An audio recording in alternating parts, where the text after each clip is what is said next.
The life of the Prophet Muhammad, a time with Halimah. Like many other women in Mecca, Amina decided to send her son away from the city for his early years to the desert, where it was more healthy. Women from the desert used to come to Mecca to collect the new babies, and they would then keep them until they developed into strong children, for which they were well paid by the parents. Among the women who traveled to Mecca to fetch a new baby at the time Amina's son was born was a Bedouin woman called Halimah. With her was her husband and baby's son. They had always been very poor, but this year things were harder than ever because there had been famine. The donkey that earned Halimah on the journey was so weak from hunger that he often stumbled. Halimah's own baby son cried all the time because his mother could not feed him properly. Even their she-camel did not give them one drop of milk. Halimah did not know what to do. She thought to herself, how can I possibly feed another baby when I haven't got enough milk even for my own son? At last they reached Mecca.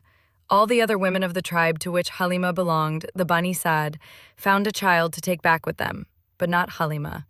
The only baby left was Muhammad, peace be upon him. Usually the father paid the wet nurse, but Muhammad's father was dead, so no one wanted to take him, even though he was from one of the noblest families of Quraysh. Halimah did not want to take him either, but she did not want to be the only woman to go back to her tribe without a baby to bring up. She asked her husband whether she should take Muhammad, peace be upon him, or not. He advised her to do so, adding, "Perhaps Allah will bless us because of him." They started on the return journey, and as soon as Halimah began to feed Muhammad, peace be upon him, her milk suddenly increased, and she had enough for him as well as her baby son. When they were back home, everything began to change. The land became green, and the date trees, one of their main sources of food, gave lots of fruit. Even the sheep and their old she-camel began to give plenty of milk. Halimah and her husband knew that this good fortune had come because they had the new baby, Muhammad, peace be upon him, whom they had come to love as if he were their own son. When Muhammad, peace be upon him, was 2 years old, Halimah took him back to his mother. She pleaded with Amina, however, to let her keep him for a little longer, and to her great joy, the mother agreed. During his time with Halimah's family in the desert, Muhammad, peace be upon him, played with her children, and together they would take the sheep out to graze. At other times, however, Halimah would often find him sitting alone.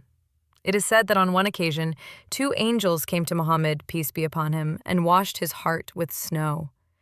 In this way, Allah made his heart pure, for he intended Muhammad, peace be upon him, to be greater than any man ever born and to become the seal of the prophets. In the name of Allah, the Beneficent, the Merciful, did we not expand thy breast for thee, and eased thee of thy burden, which weighed down thy back, and exalted thy fame? So truly with hardship comes ease. Truly with hardship comes ease. So when thou art relieved, still toil and strive to please thy Lord. Quran 94.1-8. When Halimah finally took Muhammad, peace be upon him, back to Amina, he was a healthy, strong boy. Later, he would look back with joy on the time he had spent with Halimah, and he always thought of himself as one of the Bani Sa'd.